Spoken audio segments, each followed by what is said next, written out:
Hello all and welcome to the algebra video for what we're going to call literal equations. Now, literal equations have a very strange name in that if you didn't know any better from a mathematical perspective, you would think we were talking about literal equations, meaning, these are literally equations.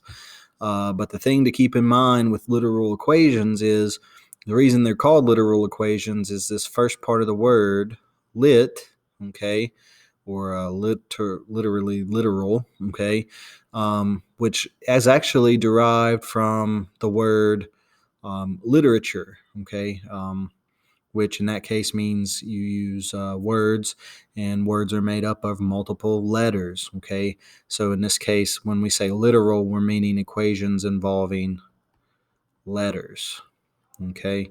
So just a little thing there about why the equations are named as they're named.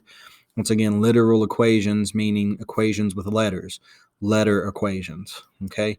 Another name that we usually have for these things are if you've ever been in a science class or in a geometry class, we've talked about anything dealing with geometry. Sometimes you'll see these called formulas. Okay. Meaning you have a bunch of variables, and some variables are equal to operations involving other variables. Okay. And once again, we can call those formulas. As you'll see with a lot of the examples, there are a lot of formulas that you might be aware of or you might know of that we're going to be looking at here in a bit. But the main thing here is the first part of the notes here say literal equations are equations with multiple variables. And once again, variables coming from this idea that we have letters. Okay, so in math, we use letters to represent variables, okay, which represent numbers. So in this case, we just have letters representing numbers. So to kind of get the point across as to what we're doing here, we're going to solve each of these equations below for x. Now, just as practice, it would be good if you tried this on your own just to see if you can remember how to do it. But this is a two-step equation, okay?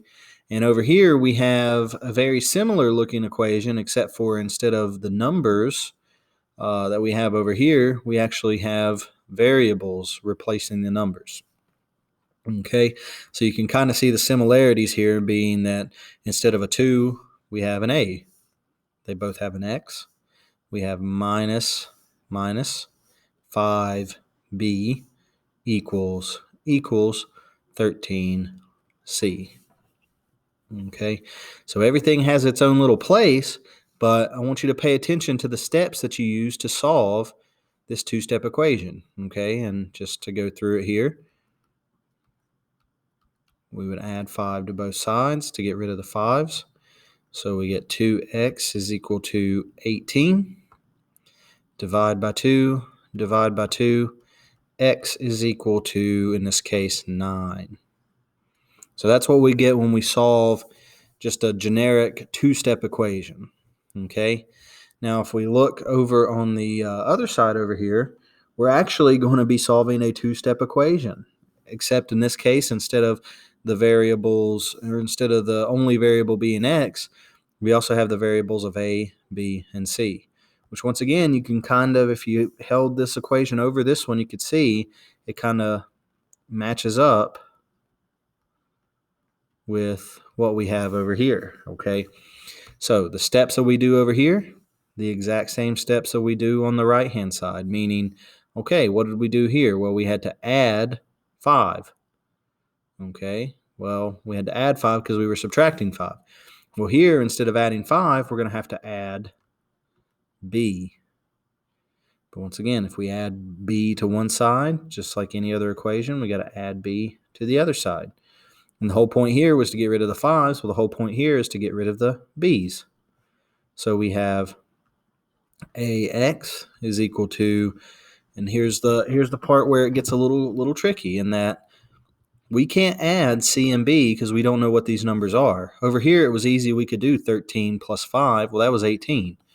But c plus b, we have to keep it just as it's written there, c plus b. We can't add these two numbers together because, for one, we don't know what these numbers are. And then two, if we added these together and made a new variable, then that kind of defeats the purpose of talking about these other variables as uh, uh, the variables that they are. Okay, so meaning if we have C plus B, we just have to write it like that. Okay, now the last step here was to divide by 2 to get 9. Okay, but here we're multiplying x times a, so we need to divide by a. But in this case, we got to be careful. You can think of there being like some parentheses around this C plus B, and we have to divide the whole thing over here, so everything over here by a, meaning these will go away, leaving us with x. But in this case, we get the whole thing, C plus B, all over a. Okay, so this is actually the process in solving a literal equation, is honestly the exact same steps that we would use to solve any equation for the specified variable. In this case, the variable is x. We use the same steps, and you can see how it mirrors. Okay, plus b plus 5. Divide by 2, divide by a. Okay, so the steps are the same in that we use the same operations. It's just that those operations, we can't simplify anything down because we don't actually have numbers over here. We have variables representing numbers. But I do want to point one thing out to you. If you look at each one of these and how they line up, we could kind of say, well, A is the same thing as 2, B is the same thing as 5, C is the same thing as 13. If we say A, B, and C are those numbers, then we can plug them into this expression and get 9, because we would have 13 plus 5, okay, which is 18, divided by 2, okay? And that is if we have the numbers matched up like we have here, okay? But once again, in general, we don't know what A, B, and C are. We don't know what X is. But the whole point here is we can solve this equation for X and get what it is in terms of A, B, and C. So if we can figure out or know what A, B, and C are, all it now is an issue of just plugging in numbers and doing order of operations. Okay? So the next little bit here, just the little quick write section, is it says identify the similarities and differences between the two equations. Well, both equations use the same operations and steps, okay? And that is because they are structured very similarly. We have the variable x here, and then we have a number multiplied times x. In this case, it's represented by a variable here, and then subtract another number. In this case, that number is represented by b is equal to c. So same thing over here, x multiplied times 2 minus 5 equals 13. So it's the same format, same type of equation. So we're going to use the same operations and same steps, okay? The only thing, though, that's different, so that's the similarities, okay? Well, those are the similarities, but the difference is the literal equation doesn't simplify nicely due to all the variables, meaning since there's so many variables, we don't know what A, B, and C are, okay, in this equation. Now over here, if we called this A, B, and C, we know A would be 2, B would be 5, C was 13. But once again, we can figure out what this is because of all the numbers. The only thing we don't know is X. Well, the only thing we don't know over here, well, we don't know anything. We don't know what A is, what X is, what B is, or what C is. But like I said, the whole point is we can solve this for a specified variable. It could have said as easily, it could have said solve this for B, or it could say solve this for A. Okay, so once again, it all depends on what variable you need to solve for, but you can always solve for one of the variables in terms of all the other variables. Okay, now what that means is, well, we're going to look here at the what they call the one-step problems. Okay, so this first equation that we have is capital A is equal to L times W, or capital A is equal to LW. If you're clever enough, if you maybe want to pause each one of these or go through the video or look at the sheet and maybe try to guess what all these equations are, because some of these are ones that you should have probably seen before in terms of certain geometric or maybe some probability, maybe some science or equations in science, formulas in science, okay?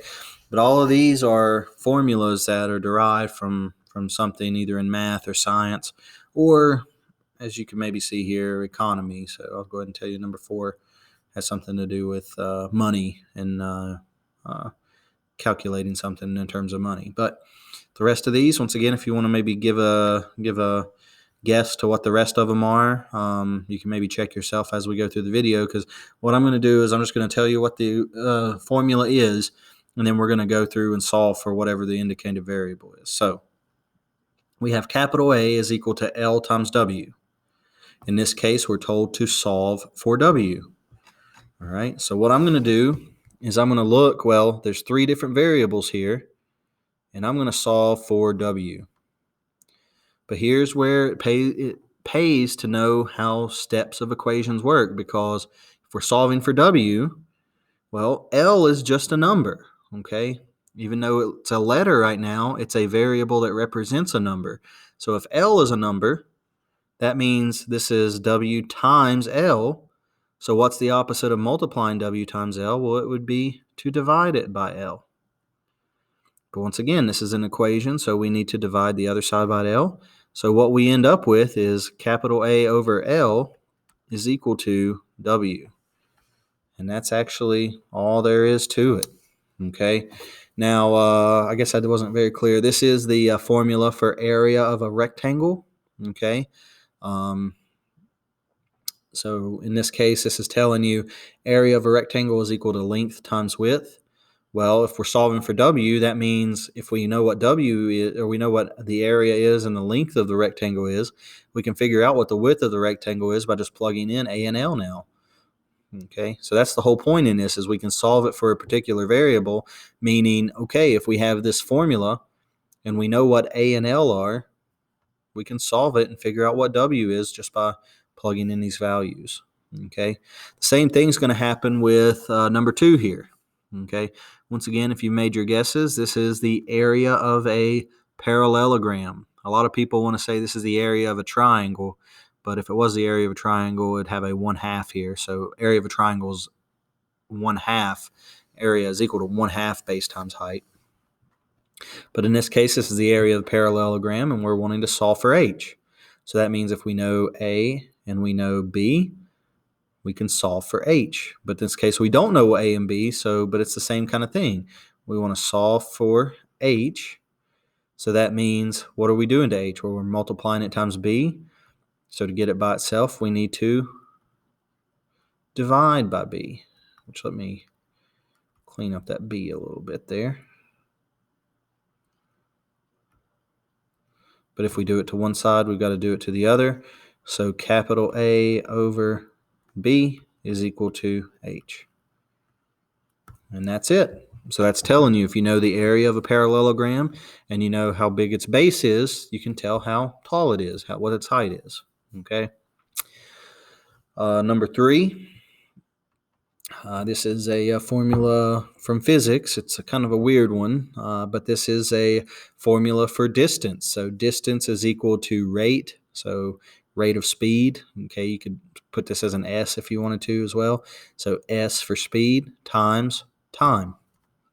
So distance equals rate times time. Okay, but once again, what we're asked to solve for is T. So we want to solve for T. Well, what are we doing to T? Well, we're multiplying it times R, so that means we need to divide it by R. So we've got distance divided by the rate is equal to T, which is time. Once again, this would come in handy if you know how far you traveled and you know how fast you went. Okay, if you weren't keeping track of time, then you could calculate how much time you spent traveling that distance. Okay. Number 4, special kind of case here, we have I equals P RT. So that's P times R times T. If you remember from maybe back in Math 8, or if you've ever talked about interest rates, this is the simple interest formula. So that means I is equal to principal times rate times time, which is how much you borrow for a loan, the interest rate, and the time it takes for you to pay it off. That's how much interest you're going to pay. But in this case, you're asked to solve for t. Okay, well, this is where it kind of gets a little tricky. Well, what are we doing to t? Well, we're multiplying it times r, and we're technically multiplying it times p. So the way you can think about this is p is just a number, r is just a number. So p times r here, well, that's just a number. So if we're multiplying t times p times r, well, then that's just multiplying it by the number pr, which we can also divide by. So in this case, you want to divide by the whole number pr. So what we get as the end result is I over pr is equal to t. So once again, all that tells us is I, so the interest over your principal times your rate, is equal to the time it's going to take for you to pay off a loan, for instance, or the time it takes you to hit a certain amount of interest in your bank account. Okay. Like I said, that's neither here nor there. The mathematical thing behind it is look at what variable it is that you're needing to solve for. So we need to solve for t. I like to do the little thing where I put it in a box and say, well, what's going on to the outside of this box? What's going on the outside of it? Well, I'm multiplying times p times r, so I can divide by pr. Okay. Number 5 is going to be very similar. In this case, this is volume equals length times width times height. V equals LWH. This is the volume of a rectangular prism. Okay. Volume of a rectangular prism. So meaning how much space does a rectangular prism or a box, how much does it hold or how much space does it take up? Okay. But once again, we want to solve for H. Well, we need to ask, well, what are we doing to H? Well, we're multiplying it times LW. And once again, LW is just a number because it's a number times another number. And whatever these numbers are, if it's a number, we can divide by it. Okay, so we can divide by the whole thing, LW. And the whole point here is those go away, so we get V over LW is equal to H. Which once again, real life situation here, you might know the volume of something. You might know how long it is and how wide it is. So this one then tell you how high you would need to build that box, okay? Or how tall your box needed to be, okay? But once again, the whole point here is we have a formula. You're asked to solve for this certain variable. Do the opposite of whatever it is you're doing to the variable. Now, I do have number 6 kind of starred here, and we'll actually come back to that one here in just a bit when we talk about two-step or a multi-step literal equations, because this one kind of sneaked through, and this is actually a multi-step equation or multi-step literal equation, meaning it'll take more than one step to solve for this one. And there's something special I want to talk about with this one anyway. So like I said, I've starred this one. We're going to come back to it once we get to the next section, talk about a few of those examples there. Okay. But then we go on to number 7. M equals C minus S. Now this one, I'm not 100% sure what this equation is supposed to represent, or this formula. Okay, this is one that I'm not very familiar with, or I'm not even sure if it's a real formula at all that means anything. But that's neither here nor there. It really doesn't matter if we know what the formula stands for. Is what are we asked to solve for? If this is the formula, if this is the equation, and we're asked to solve for C, well, we're solving for this variable. Well, what are we doing to this variable? Well, we're subtracting S. That means the opposite of that is we need to add S. And then we have the same thing from that very first example, which is, okay, M plus S. Well, I can't do anything with that, so that has to just stay M plus S. Okay, that looks like a 5. Let me rewrite that. Okay. But then, once again, the whole point here is if we're subtracting S, then adding S, those are going to go away, so we have C. So C is equal to M plus S. Now, once again, I'm not sure what these M, S, and C stand for. Usually C represents the speed of light in physics equations, but I'm not aware of what formula this is to represent speed of light. And then M usually stands for mass. S usually stands for speed, okay, or technically V usually stands for speed, for velocity. But once again, I'm not really sure what this formula really means. But like I said, it's neither here nor there. It doesn't matter what this means, is that mathematically we're asked, here's the formula, solve it for C. Okay, and then to round out the first page here, we have number 8. Capital D is equal to M over V, and we're asked to solve for M. Now this one I can tell you, this is the formula for density. Density is equal to mass over volume. And technically, if you wanted to correct it on your paper, that should be a capital V there, okay? Which I'm actually going to rewrite that so it's very clear. So when we talk about volume and things like that, usually we use a capital letter to denote that, okay? So, but once again, doesn't really matter, because in this case we're told here's what we're solving for. We're solving for M. We're dividing by V. That means we need to multiply times V. But if we multiply this side times V to get rid of the V's, then we need to multiply this side times V. So technically, the way you can think about it is V times D, but normally we write it the other way around in alphabetical order, I guess, if you think of it that way. D times V is equal to M, meaning density times volume equals the mass of whatever it is that you're dealing with, okay? So if you multiply both sides by the volume, that's solving it for M. Once again, we solved it for M. We got M by itself over here. Okay, so now we get into multi-step problems. And just remember, we are going to come back and look at number 6 here in just a bit, okay?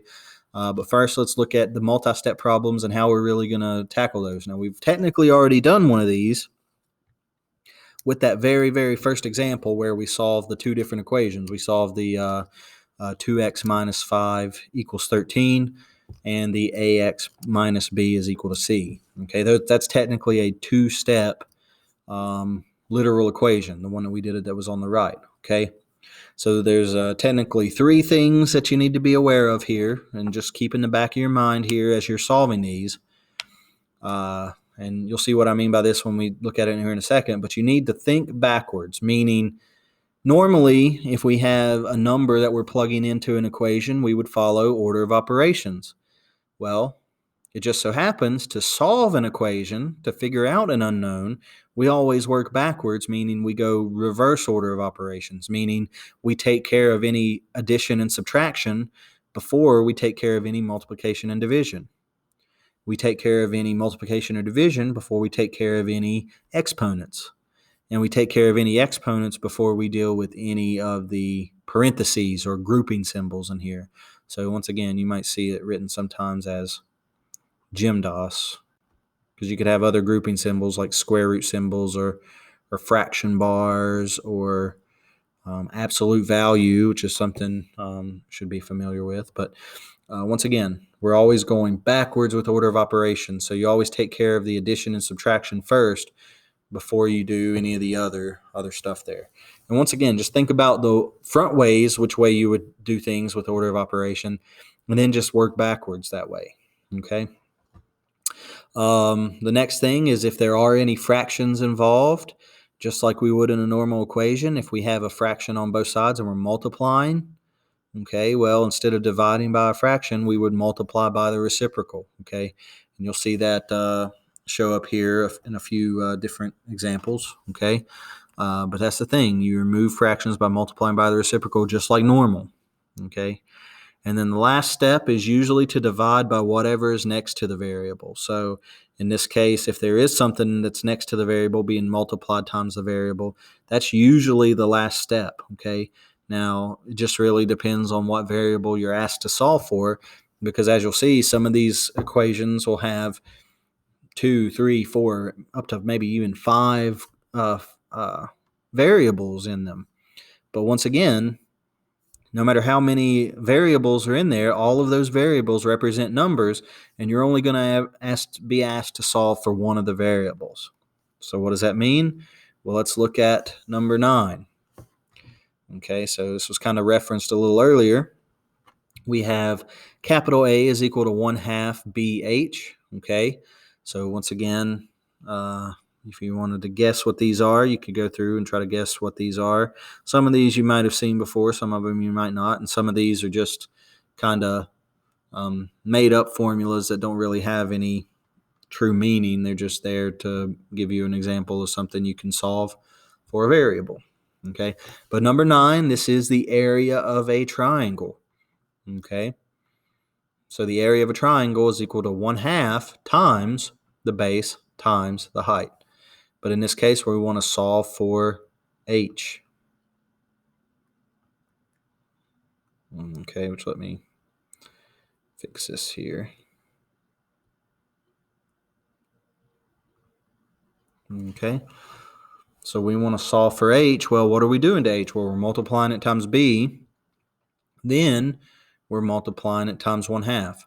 So the thing that I always like to do first is, before I do anything with any of the variables, let's take care of this 1/2. Okay, since we're doing multiplication all the way through here, I'm going to, so instead of dividing by 1/2, I'm going to multiply times 2/1 or multiply times 2. But if I do it to that side, I've got to do it to the left-hand side.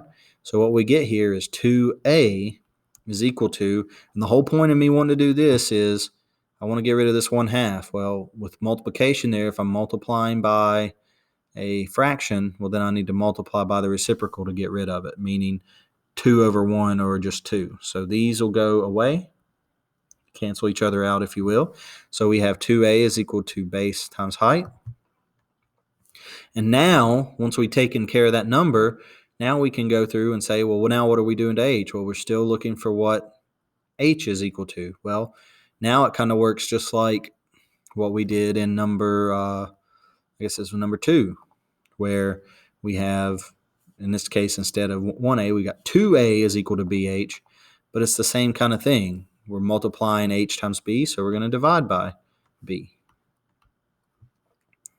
So we have 2 times the area of a triangle over the base of the triangle is equal to the height of the triangle.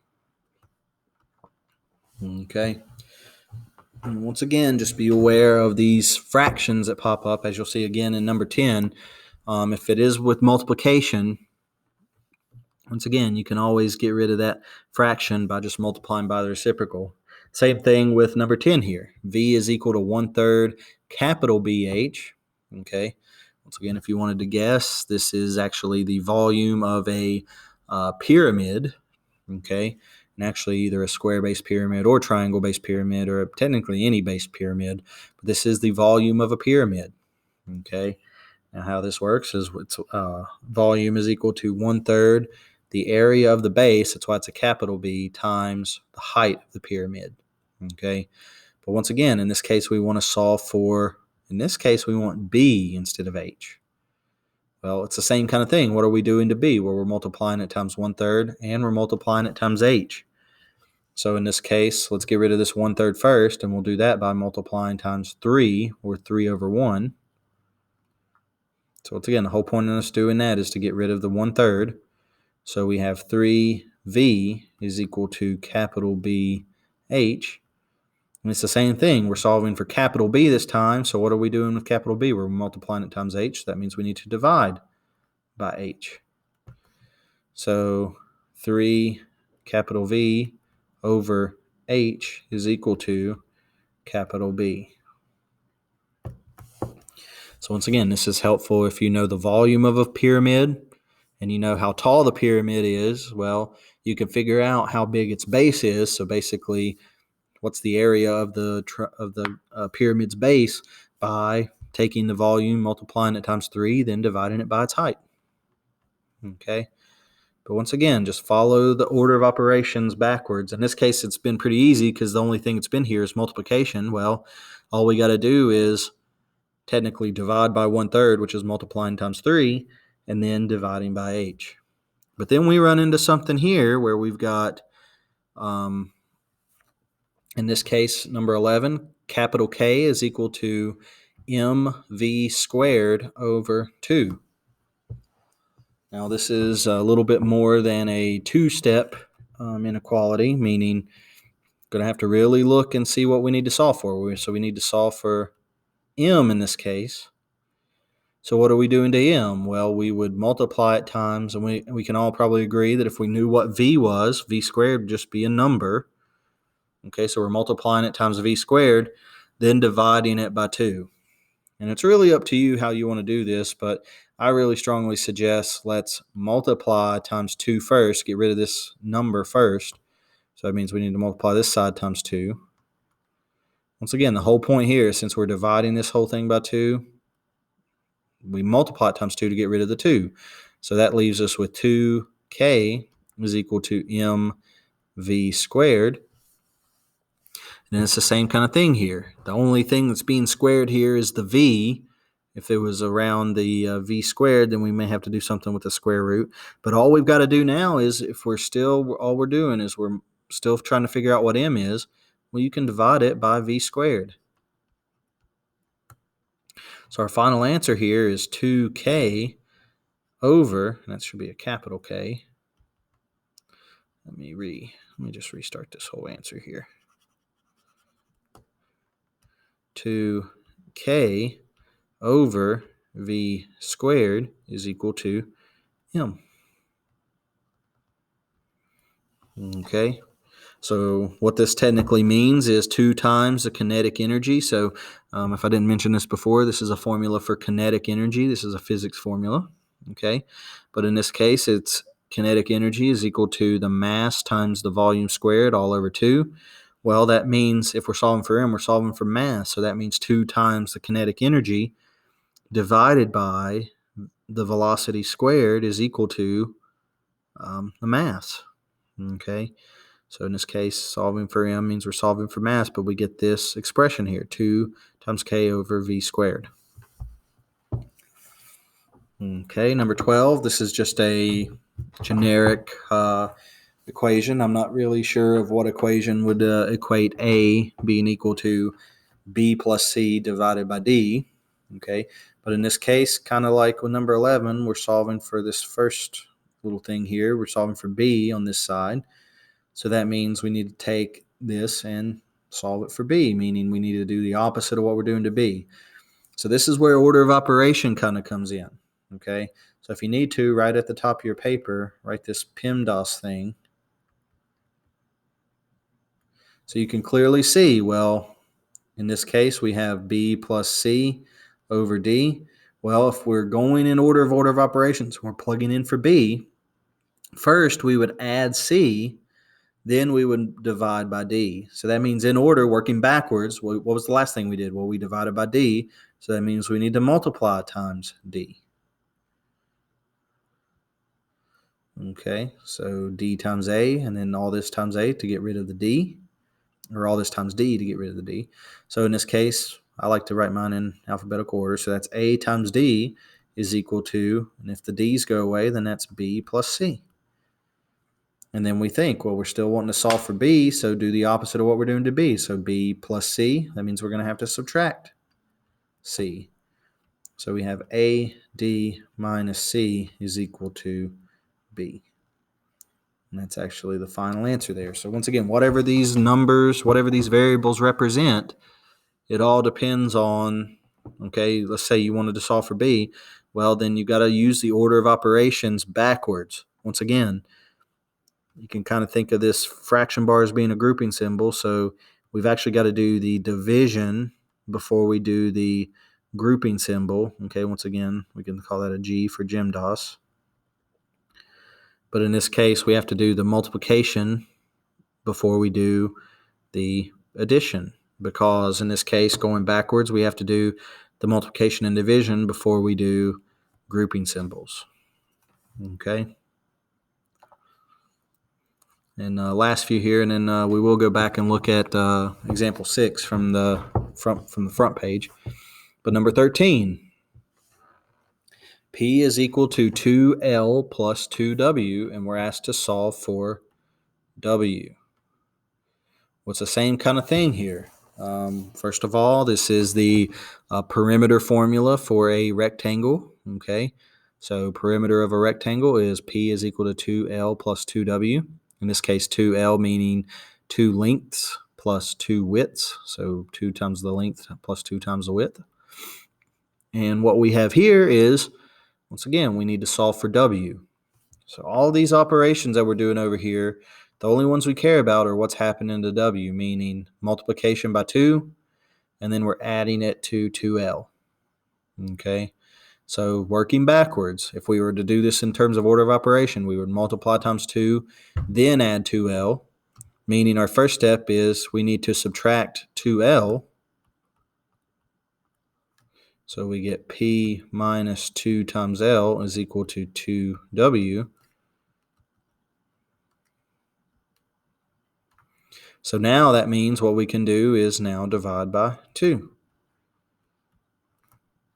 So we get p minus 2 times l all over 2 is equal to w. Okay, and once again, notice what I did here. I saw that I had multiplication times 2, then we would add 2l. So once again, working backwards, based on what the order of operations are, we would be working backwards by subtracting 2l, then dividing by 2. And we have to do it in that order. If we do it out of order, if we divide by 2 first and then subtract the 2l, then that doesn't work out. Okay, so we got to follow the order of operations when we solve these equations as well. In this case, number 14, we have ax plus by equals c. So the a, b, and c are capitalized. The x and the y are not, but that doesn't really matter. I'll go ahead and tell you this is what we would consider the standard form of an equation. So whatever the equation is, this is what we would consider standard form. And we want to solve for y. Okay? So in this case, we want this to end up being y is equal to something. Well, once again, what are we doing to y? Well, we're taking y, we're multiplying it times b, and then we're adding ax. So that means if the last step was adding ax, that means we need to subtract ax.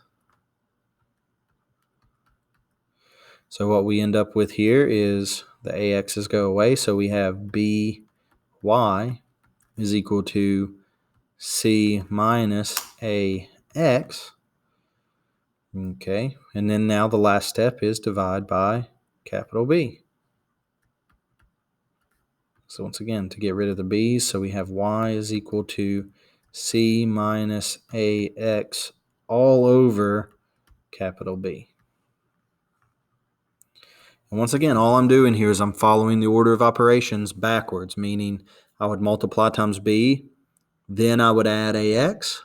Once again, ax is just a number because a is a number, x is a number. This is just a number. So b times y plus ax mean we need to subtract ax, then divide by b.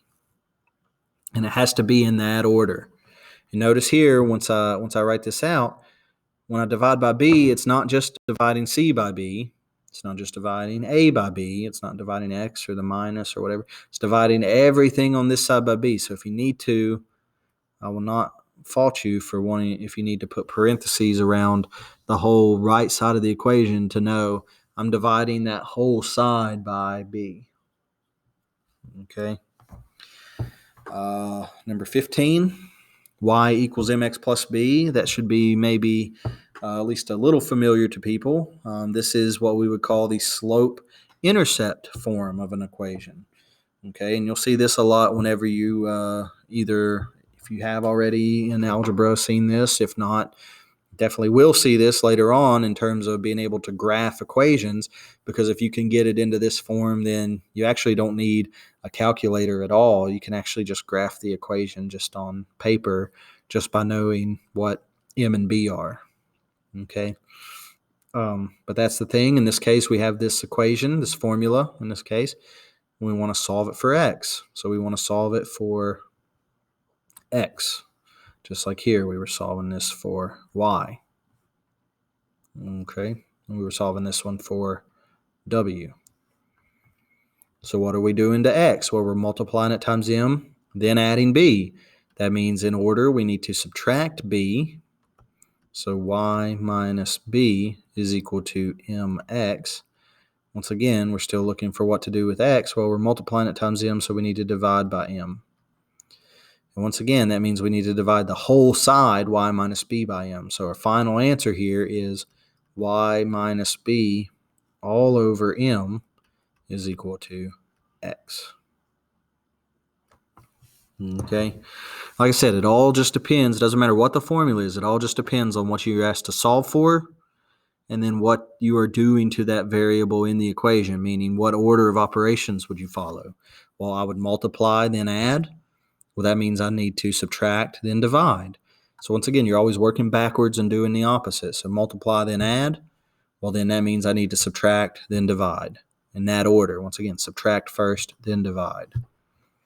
And the last one, number 16 here, before we go back and look at number 6, is we have A is equal to capital P plus PRT. And I'll go ahead and tell you, this one's a tricky formula. But in this case, we have the basically full amount you would have to pay back for a loan, or the full amount that you have in a bank account involving simple interest. So we have the amount is equal to the principal plus, we called this the interest earlier, so PRT. Well, that's just saying instead of P times I, or P plus I, just writing I as the principal times the rate times the time. So this is actually the total amount that you have to pay back for a loan, or the total amount that you have in your bank account due to simple interest. But once again, we don't really care in math specifically about what this formula is so much as what variable we asked to solve for. So we're asked to solve for t. Well, what do we got to do with that? Well, we got to go and say, well, what am I doing? Well, I'm multiplying it times p times r. Then I'm adding p. So that means I need to subtract p first. So once again, always go backwards. Since I'm adding p last in order of operations, that means the first step that I need to do in solving is subtract p. So we have a minus p is equal to, those p's go away, so we have capital P R T. Then all we've got to do in this case is, well, once again, we're solving for t. We're multiplying it times PR, which is once again just a number, so we can divide by PR. So our final answer here is a minus capital P all over PR is equal to t. Which once again, if you follow along with what the formula really says, it's if you take the amount minus the principal, whether you're talking about a loan or a bank account, and divide it by the principal times the rate, that'll give you how long you've either had the loan or how long the money's been in your bank account. Okay, but once again, the same process every time. Identify what variable it is you need to solve for, and then do the opposite of GEMDOS, or opposite of the order of operations. Once again, see what you would do. Well, actually, no, hold on. We still actually have two more, so I do apologize for that. We have number 17 and 18 here. So actually, kind of lied there. We do have two more, okay? Number 17, tricky one here. We have C is equal to 5/9, and then in parentheses, or grouping symbols, we have F, capital F, minus 32. Now, some of you from science, maybe in a science class, maybe know this as the conversion formula for going from Celsius to Fahrenheit, or in this case, Fahrenheit to Celsius, okay, in terms of degrees, temperature, all right? So what this is asking us to do is solve for F. Once again, if we had no idea what this formula was, we could still do the math behind it, which is let's solve for F. Well, once again, we would go through and see what we would do order of operations wise. Well, since there's parentheses around it, we wouldn't multiply times 5/9 first. We would actually subtract 32. So front ways order of operations, we would subtract 32. Then we would multiply times 5/9. So technically what that means is we need to divide by 5/9, then add 32. But once again, we have this fraction here, so the thing I'm going to suggest is let's multiply by its reciprocal. Okay, once again, that gets rid of the fractions on this side. But if we multiply by the reciprocal over there, we got to do it over here. So we get 9/5 C is equal to F minus 32. And then the last step here is add 32, just like we said before. So our final answer here is 9/5 C is equal to, plus 32, not 3, is equal to F. And that's actually giving you the formula for changing from Celsius to Fahrenheit. So if you know your degrees in Celsius, let's say it's 0 degrees Celsius, well, 9.9 or 9/5 times 0 is 0. Well, 0 plus 32 is 32 degrees Fahrenheit. So 0 degrees Celsius means it's 32 degrees Fahrenheit, which is, I think, a fairly common thing people know about temperatures. But once again, the whole point here is find what it is you're multiplying, or find what it is you're asked to solve for. In this case, it's F. Then we would subtract 32, then multiply times 5/9. That means we technically divide by 5/9, which is multiplying by the reciprocal. Then add 32 in that order. Okay, you got to follow the order here, or else, once again, the end result that you get here would not be correct. Because you always got to follow order of operations, even when solving equations. Because once again, you're following order of operations. It's just order of operations backwards because we're going backwards in solving an equation. We're working backwards with order of operations. Okay. And then the last one here, before it's like I said, we'll go back and look at number 6 because that's a special case one I did want to talk about. We have capital A is equal to 1/2 times H, and then all of that multiplied times, in parentheses, B1 plus B2.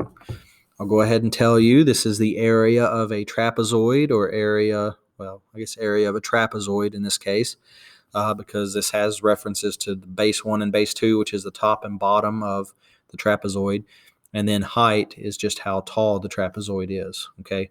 But once again, that's neither here nor there, because mathematically, we're not concerned with what this formula is. We're concerned with what we need to solve for, which is B sub 1, B1, okay? So once again, this is a little tricky because you have B1 and B2, but specifically you're asked for B1. So once again, what are we doing to B1? Well, we would be adding B2, then multiplying times 1/2 H.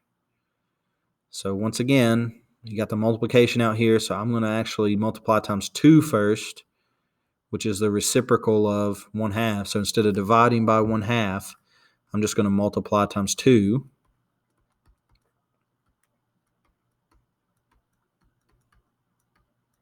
Okay, we're still looking at B1 here as our variable we need to solve for. The same kind of thing here. We have B1 plus B2 in parentheses, so that's grouping symbols. So that's what we do first. Then we would multiply times H. So that means to simplify and get rid of everything else but the B1, the next step would actually be to divide by H. Divide by H. Once again, to get rid of the H on the outside of the grouping symbols. Here, we got to divide the whole thing, 2A divided by H. So we have 2A over H is equal to B1 plus B2. And then lastly, B1 is still what we're looking for here. So we're going to have to, since we're adding B2, the last step is simply subtract B2. So we have the whole thing, 2A over H minus B2 is equal to B1. That was probably the trickiest one there, but once again, if you follow order of operations, that actually just leads you right to the answer, because once again, you're looking for B1, okay? So what are you doing to B1? Well, you would add B2. Then, after you add B2, you would multiply times 1/2, multiply times H, or multiply times H, then multiply times 1/2. So, once again, technically, first we would divide by 1/2, which is multiplying times 2. Then we would divide by H. And then, lastly, we would subtract B2. And once again, we're following order of operations in doing this because that's what these grouping symbols mean. The last thing that we do when we solve is deal with this addition, which is the last thing you see down here, the last step. Okay, so once again, just be aware of order of operations. And in saying that, let's go back and look at number 6 then. Now, after doing everything we just done, number 6 should be pretty easy, but I do want to point out one thing. We are solving for r. So we have a is equal to pi times r squared. Well, in this case, this is, for what those of you guessing about what formula this is the formula for area of a circle, okay? And we want to solve for r. But you have to be careful here with these exponents, because what's being raised to the exponent of 2? Well, it's just the r. So what are we doing to r? Well, if we pay attention to PEMDAS or order of operations, once again, I actually really like calling it GEMDAS because the grouping symbols. Okay. Well, we would normally square r first, then multiply it times pi. That means, once again, exponents comes before multiplication. So that means working backwards with order of operation. Okay, so if I can draw my arrow here, that means we need to divide by pi.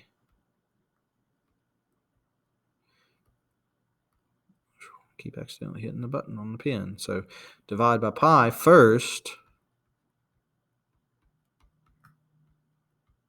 Then we can deal with the exponent, and this is just something, so this will be something you'll become more familiar with as you go on through algebra. But if you want to do the opposite, so the opposite of squaring a number is to square root a number.